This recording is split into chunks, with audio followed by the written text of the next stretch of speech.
Hi folks, this is another in my series on my interactions with aiazmir, and a lot of people have asked me over the years, what do extraterrestrials look like?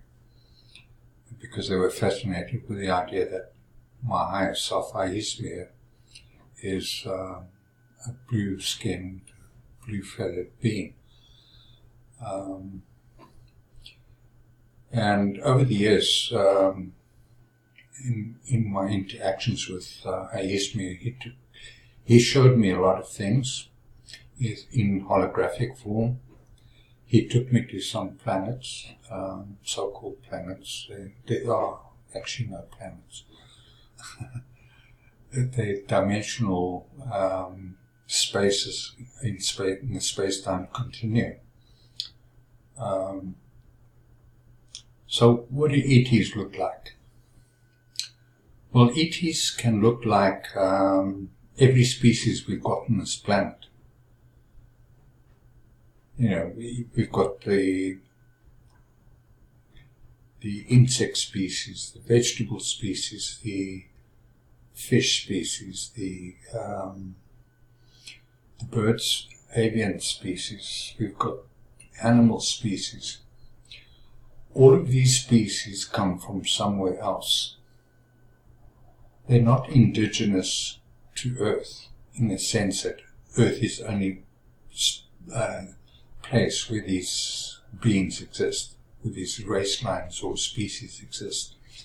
They exist all over the universe. But there are many variations of them. You know, like you get the red dragon, the green dragon, the blue dragon, and all number of variables of what they look like. Just like on Earth. You look at our race groups here, you get the Caucasians, the black group, the Asian groups, the red people, the Pacific Islanders, the Polynesian people. You get all kinds of race groups on this planet. And none of those race groups really all look the same. And then you get interbred race groups.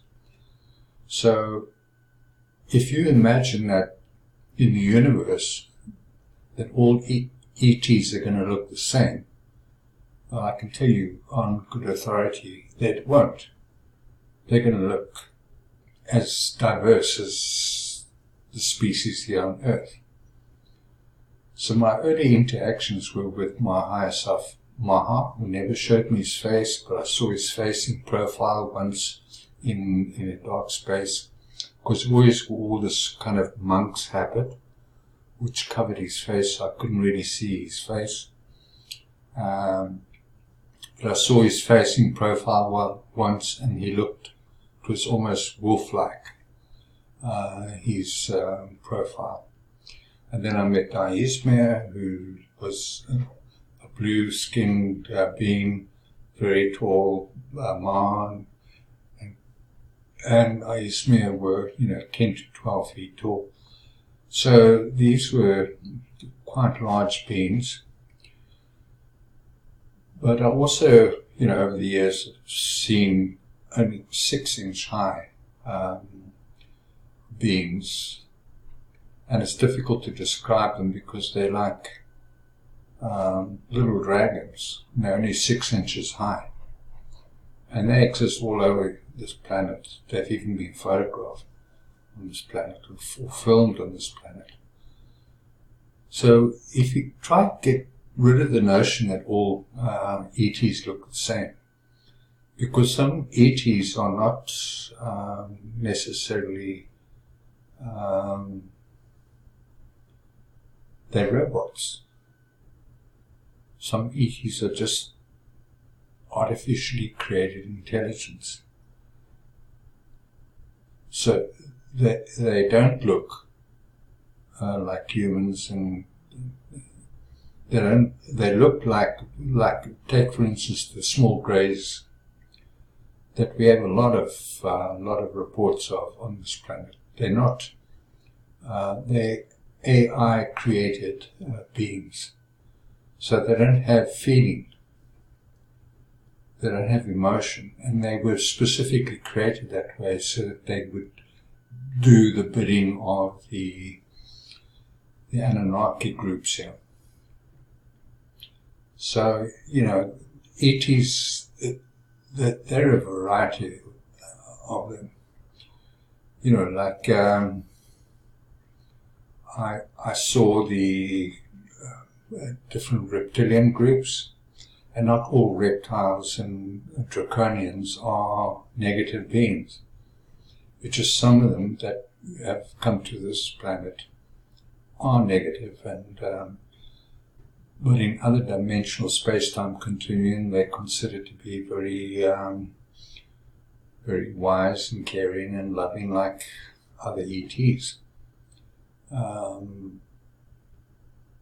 I think the most awesome ETs I ever saw were the mantis beings, who are very tall, have green bodies. They stand very erect. They're probably about 10 to 15 feet high, different sizes. And they have this head, but they have this awesome way of looking at things and looking at beings, because when they see through, and they carry a frequency through their eyes that is quite amazing. And when I first saw them was in one of the council groups that I was allowed to attend, that where I saw these beings coming.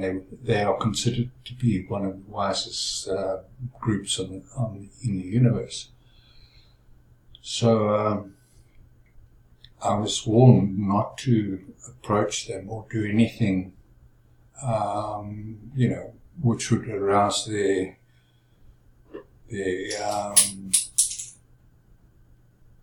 ill,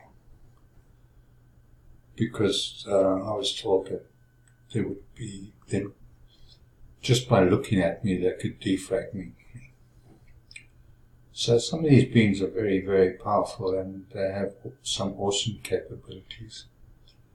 But, in the universe, if you have a loving, caring, respectful attitude to other beings, generally that's what you're going to get back in return. So most human responses to ETs and the ideas of ETs is fear. But ETs are not much different from humans. In fact, my higher self, I asked him once, I said, what are aliens? And he smiled and said, humans are aliens. Because they're separated from the rest of the universe, and they alienate each other. They're a group of aliens. They alienate. So, and the attitude of aliens towards humans is they're afraid of us. The reason they're so afraid of us is because we're so unstable, unpredictable. We don't know how the universe works.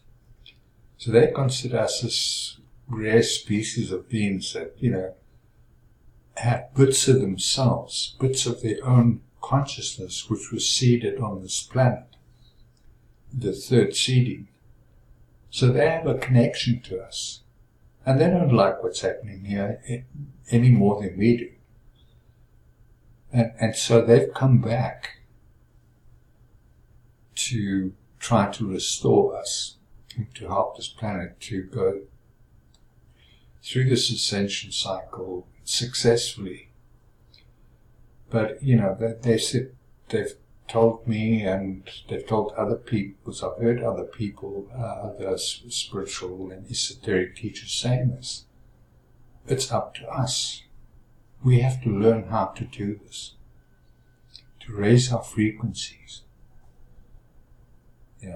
And this is something that I teach in my courses. How do you raise your frequency? What does that mean?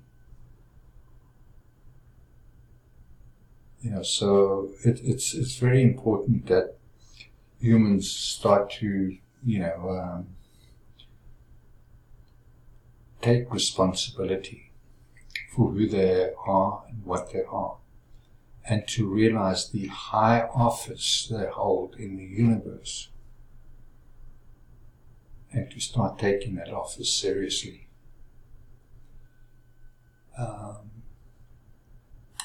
So yeah, I'm going to do a few more so you get to know the aliens. There's some bear-like groups, there's the spider groups, there are the feline groups. That's where our feline races come from, the cats, the lions, the tigers, the leopards. They're all from the feline races. And they come from somewhere else in the universe. So there are feline races out in the universe that look feline. They look like, they have faces like lions. So don't be surprised one night if a lion-like creature comes to your door and says, "Hello, I've come to take you home." Yeah, wouldn't that be great? Anyway, that's all for tonight. Love you. Bye.